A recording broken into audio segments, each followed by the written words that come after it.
Assalamualaikum warahmatullahi wabarakatuh. Yang saya hormati Bapak Arif Nur Hidayat selaku mentor orientasi pengenalan nilai dan etika bagi P3K.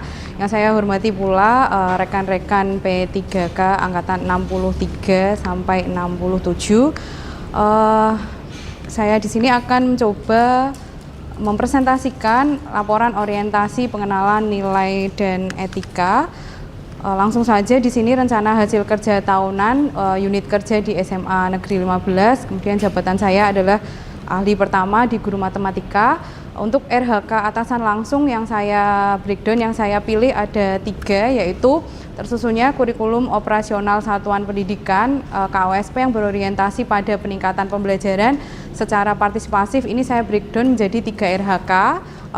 Tentang P5 yang kemarin saya presentasikan, ada tahap awal, kemudian tahap pelaksanaan, dan tahap refleksi. Kemudian yang kedua, terkelolanya kegiatan pengembangan kompetensi guru dan tenaga kependidikan yang saya breakdown menjadi 1 RHK. Di sini pengembangan dirinya mengikuti kegiatan simposium.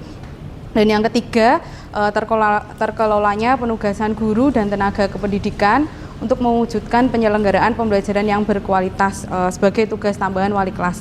Nah, untuk saat ini yang akan saya presentasikan yaitu mengenai terkelolanya penugasan guru dan tenaga kependidikan untuk mewujudkan penyelenggaraan pembelajaran yang berkualitas, yaitu di tugas wali kelas.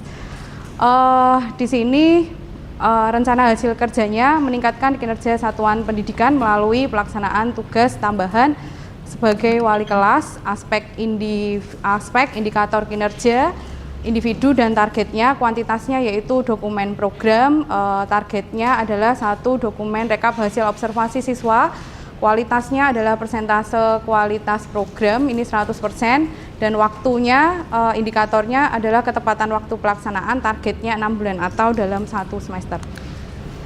Kegiatan dan tahapan, yang pertama, di sini dari kegelisahan saya sebetulnya di kelas 11.1 itu saya lihat pertama itu kondisi anaknya memiliki karakter yang pendiam seperti itu. Saya lihat di kelas itu kurang aktif, sehingga saya terus akhirnya mencoba mencari tahu bagaimana agar siswa saya itu di kelas bisa hidup kembali, agar pembelajaran di kelas bisa menjadi aktif. Langkah pertama, saya mencari literatur mengenai kegiatan-kegiatan yang dapat meningkatkan hubungan wali kelas dengan peserta didik serta mampu meningkatkan kompetensi sosial dan emosional. Yang saya rasa takutnya kok anak itu tidak mengalami takutnya ada bullying atau ada sesuatu di keluarganya, di lingkungannya. Kegiatan yang kedua yaitu mengajak guru BK bertukar pikiran terkait rencana program. Yang ketiga tentu saja menyusun program wali kelas di 11.1. Yang keempat, menyiapkan jadwal durasi dan daftar pertanyaan panduan program. Yang kelima, melaksanakan programnya saya beri nama detak waktu. Yang keenam, mengevaluasi program detak waktu itu sendiri. Outputnya yaitu yang pertama, tentu saja kegiatan-kegiatan yang saya dari literatur tadi, saya menemukan kegiatan-kegiatan apa saja sih macam-macamnya yang dapat meningkatkan hubungan antara wali kelas dengan peserta didik, kemudian serta mampu meningkatkan kemampuan sosial dan emosional. Output yang kedua dari hasil diskusi dengan BK tentu saja ada saran dan pendapat dari guru BK. Kemudian yang ketiga, tersusunnya program detak waktu yaitu Deep Talk wali kelas 11.1. Yang keempat, ada jadwal kegiatan yang kami tetapkan bersama dengan anak-anak di Senin sampai Kamis dengan durasi 10-15 menit, pelaksanaannya itu setiap istirahat kedua. Penerapan harusnya kurang ya? Bener ya? Penerapan nilai-nilai berakhlaknya ada ini. Saya memahami kondisi peserta didik kelas 11 dan berupaya menciptakan kondisi kelas yang aman dan nyaman. Ini berorientasi ke pelayanan. Yang kedua, saya hadir secara penuh saat siswa bercerita dan menghargai apapun kondisi peserta didik. Ini saya harmonis. Kemudian yang ketiga, saya bekerja sama dengan guru BK dan wali murid dalam memenuhi kebutuhan belajar siswa di kelas 11.1 secara kolaboratif. Yang keempat, saya melaksanakan program detak waktu dengan tujuan untuk meningkatkan kemampuan sosial dan emosional peserta didik. Yang kelima, saya menyusun program detak waktu dengan tujuan untuk meningkatkan kurang ke copy berarti Pak, intinya kompeten seperti itu. Terima kasih, itu paparan dari saya. Monggo jika ada teman-teman dari yang akan bertanya, silakan Bapak Doni.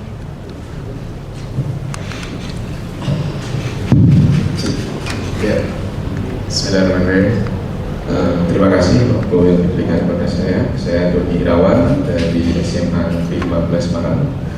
Ya, terkait dengan apa yang sudah dipaparkan oleh Bu Nastiti dengan wali kelas, ya, ini sangat luar biasa. Karena wali kelas itu juga istilahnya penghubung, ya, dari orang tua wali, sekolah juga. Yang ingin saya tanyakan, bagaimana mungkin solusi yang diberikan oleh Bu Nastiti jika ada wali murid, ya, yang ingin mencoba untuk istilahnya memberikan, ya, pemahaman secara mendalam pada anak tersebut, bahwasanya ada anak mungkin yang mempunyai sesuatu yang khusus. Nah itu mungkin solusinya bagaimana, karena wali kelas sendiri tidak hanya mengurusi peserta didik atau berkomunikasi dengan bapak ibu guru yang lain, tetapi juga berkomunikasi dengan wali peserta didik atau wali murid. Nah bagaimana itu bisa menjalin komunikasi. Terima kasih. Oke, izin saya ulang, berarti pertanyaan dari Pak Doni, bagaimana untuk anak yang memiliki kebutuhan khusus seperti itu, komunikasi yang saya lakukan seperti apa? Oke, baik. Baik Pak Doni, terima kasih atas pertanyaannya. Kebetulan di kelas 11.1 sih memang tidak ada punya anak untuk yang berkebutuhan khusus seperti yang disampaikan Pak Doni. Mungkin hanya ada anak yang sedikit mengalami penurunan motivasi belajar saja. Hal yang saya lakukan yang pertama jelas saya berkomunikasi dulu ke anaknya. Jadi apa yang terjadi di anaknya, jadi saya mencoba melihat suatu masalah dari berbagai macam sisi dulu. Jadi saya dari anaknya dulu, apa sih kendala dari anaknya itu seperti apa masalahnya, kemudian saya konfirmasi ke orang tuanya apakah benar kondisi anaknya seperti itu. Jadi saya melakukan komunikasi aktif dengan anak dan juga tidak lepas juga dari BK, begitu Bapak Doni. Jadi kami terhubung, tidak terlepas satu sama lain. Jika ada masalah dengan guru mapelnya, misalnya terkendala dengan guru mapel, kami coba komunikasi juga dengan guru mapelnya seperti itu. Oke, baik Pak Doni. Ada lagi? Sudah, alhamdulillah. Oke.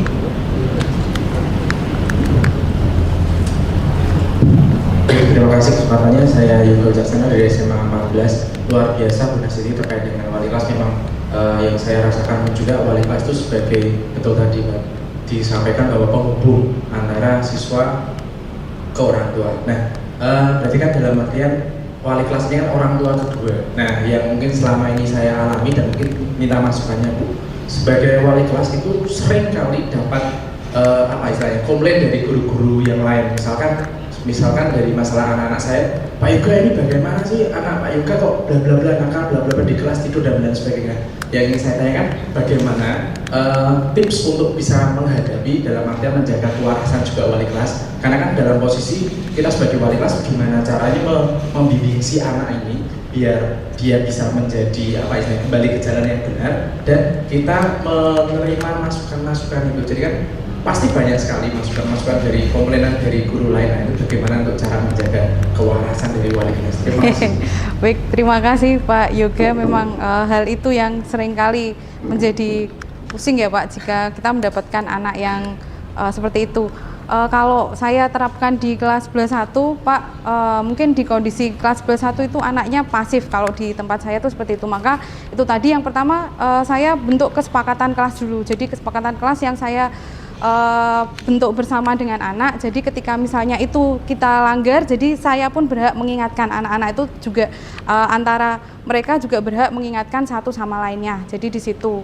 Kemudian yang kedua, nah ini Pak, salah satu program yang saya upayakan di lewat detak waktu ini, saya coba menggali satu persatu kondisi anak itu seperti apa. Jadi jangan-jangan anak yang kiranya kok nakal dan segala macam itu ternyata dia punya masalah yang lain selain di masalah di kelas. Jadi seperti itu. Nah, yang saya temukan juga seperti itu, kok anaknya pendiam, ternyata setelah saya ngobrol dia punya beberapa masalah di luar sekolah. Jadi seperti itu, dan dia nggak punya teman cerita. Jadi mungkin hal yang saya yakini sampai saat ini tuh tidak mungkin ada masalah yang tidak bisa diselesaikan. Nah, jalan yang paling mudah diselesaikan adalah kita dengan komunikasi. Itu yang paling gampang seperti itu. Kita mungkin masuknya bisa dengan segitiga restitusi untuk menghadapi anak seperti itu, Pak. Tapi itu secara teorinya ya kalau tapi saya upayakan itu dulu jalan, Pak. Seperti itu, Pak Yoga. Oke.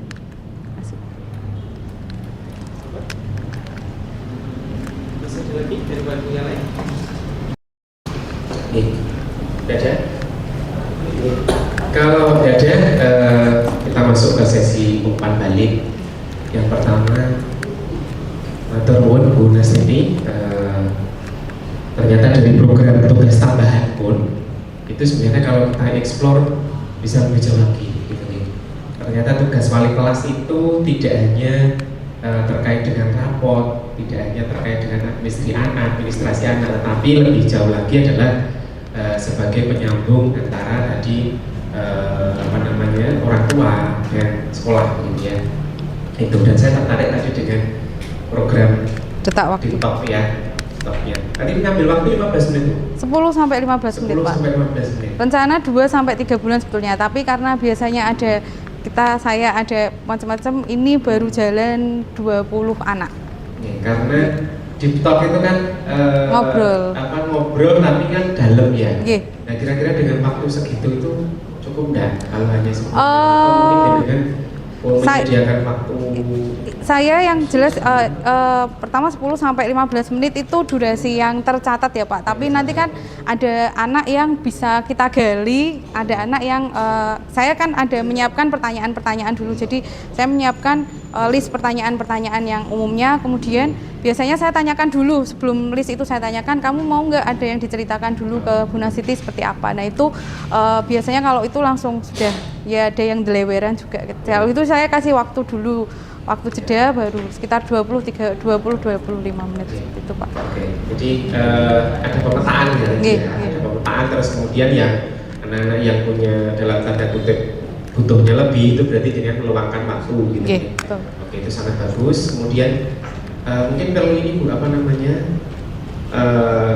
semacam laporan, ya bukan laporan tapi dokumentasi sehingga nanti itu juga bisa dengan gunakan sebagai praktik baik.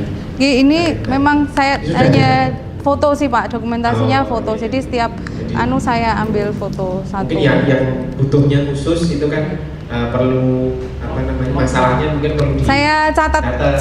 Jadi setiap itu saya bawa catatan. Jadi ini anaknya ini kondisinya misalnya, mohon maaf ada ternyata kok anaknya gini dari keluarga yang broken home, itu saya catat. Jadi kondisinya seperti itu. Itu saja, matur nuwun, sudah sangat bagus. Tepuk tangan untuk Bu Nasiti.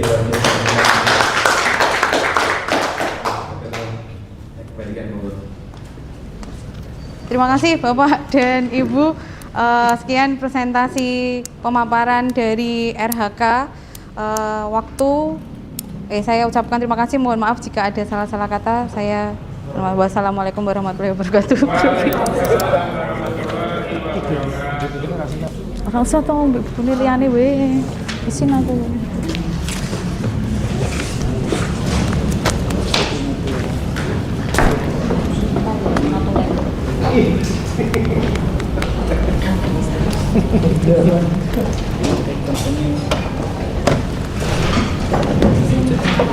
Oh, bukan.